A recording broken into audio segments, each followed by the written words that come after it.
What's up, NBA fan? What's up, all sports fans? This your boy, JB, host of the Behind the Bench Podcast Network and channel, giving a shout out to the rest of the crew, Shad, Kelvin, Jermaine, KB Film Room, Big Dog Talk Sports. That's right. Everyone who's tuning in, thank you for supporting Behind the Bench. Subscribe to the channel. Help make this show the best that it can be. And I'm going to tell you people, the Hurricane is about to unleash a Category 8 on this franchise, dog. He's about to unleash a Category 8 on this franchise. It's going to be all season long, too. And it's not going to be pretty, man. It's not going to be a pretty sight. And this is why I never wanted any part of the LBJ experience. See, that's the thing, too, man. When you know, like, when you follow something, when you as a fan of the NBA and it goes beyond being a fan of your own squad, but you really sit down and get a grasp and an understanding as to who a player is, man, and what he's not. And I already knew the day that it was announced that they was bringing this guy to this franchise, the Los Angeles Lakers, man, that it was going to be nothing but daily chaos. And this man generates drama every day. When I say every day, I mean every day. It's not an exaggeration. And the drama lingers. It lingers because his supporters and the talking heads are going to try to convince Laker Nation that all this is worth it.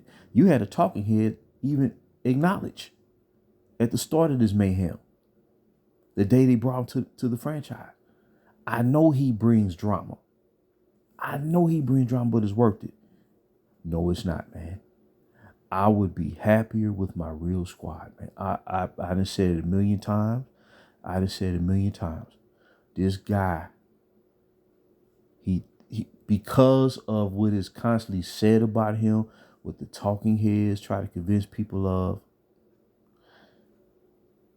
he believes he's better. He's bigger than team.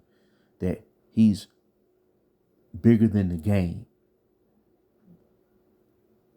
Kobe Bryant didn't think that way. Michael Jordan didn't think that way. They may have believed they were the best. And if they believed it, they was proving it. They was proving it on the court. That includes Larry Bird, Magic Johnson, all the greats of the past, man. NBA lore. Bill Russell, Will Chamberlain, we can go down the line, man. I guarantee you they didn't act this way, man. They all had egos. You had to have an ego to play professional sports. So that's not anything that should be looked down upon. But this right here, he's going to open up the can.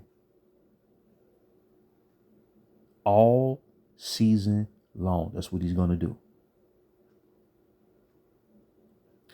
And it puts the team in a situation where, according to reports, JJ Redick, who was hired to be the coach last year, entering the second season, he say, well, what's going on with LeBron, it all hinges on his timeline as to when he feel he can return back to the team.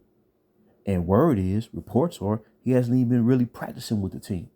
DeAndre Ayton, who was recently signed this offseason to play the center position, he said he hasn't worked out with either the Hurricane or Luka. He's barely worked out with Luka. He hasn't worked out with this guy. And this is why I say, the way the Hurricane tries to manipulate the situation, he leads people to believe that you can just go out there any kind of way at the start of the season and expect to win. So you don't take training camp seriously. You don't take the preseason seriously, per se. See, what I'm trying to say is, man, this is an example of why he should not be compared to Michael Jordan. And I think what happens is Michael Jordan, his greatness, I think in a lot of ways, is misunderstood. It's not really predicated on the outcome. It's predicated on the preparation. When B.J. Armstrong, who was a long-standing teammate of Michael Jordan from 1990 up until about 1995, whenever he speaks of Jordan, he always starts it off by his approach in practice that set the tone for Michael Jordan as a player, and those practice habits and approach to preparing for real game action, the confidence and the mindset that he helped develop in his teammates, man. And you can see it out on the court. See, and I'm telling you, if you take this guy right here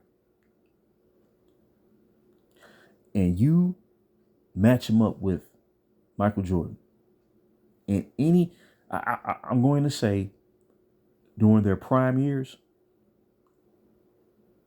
it would be over before it started, because Michael Jordan's going to be 100% prepared, and he's going to detect whatever your shortcoming is in your game, and more importantly, he's going to make you compete where you can't take no shortcuts. And Kobe Bryant, at the age of 22, 23 years old, go back and look at the way he played during them playoffs in 2001 at 23 years old. The way that man played, there's only one other basketball player I've ever seen in my life play at that level, and that was Michael Jordan, on both sides of the court. Go back and just review and reflect on the 2009 championship season of the Lakers. And look how Kobe set the tone for that season. And he set the tone right after losing to the Boston Celtics in Game 6 of the 2008 NBA Finals. He set the tone during that presser after the game, and he said, to become champions next year, we have to get better defensively and become more physical. That's all I needed to hear. It wasn't about what moves they needed to make and all this jazz, what trades they need to make. It was about everybody stepping up to the plate, getting better individually and as a team. Use that loss to Boston as fuel to come back the next year and win the championship. That's not what this is right here. It's not even close. It's not even close. That's how I know that he not gonna lead them nowhere. And see, what has happened is that bubble championship, that bubble chip, I think it got a lot of people confused about what happened and what led to that year. That was not a team that was built. That was a team that was thrown together. And this is after you mortgage the future to bring in a superstar. So you throw all the chips in the middle of the table because of unforeseen circumstance due to a pandemic. Essentially, sports was shut down. And then they restarted the season after a 4-month layoff to play in the bubble. See, everything is convoluted. Everything and by them so-called winning the bubble, right? It got a lot of fans believing, well, this is the way to go. That you can just makeshift a team, make these moves every year, under this dude's influence and push and pressure, and think you're going to win. And you're not.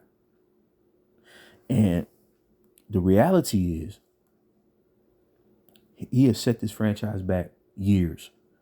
And it don't even matter that they have Luka on the team, because the way the team has to flow now to fill the roster, because every time they draft somebody, they either waive them or trade them away.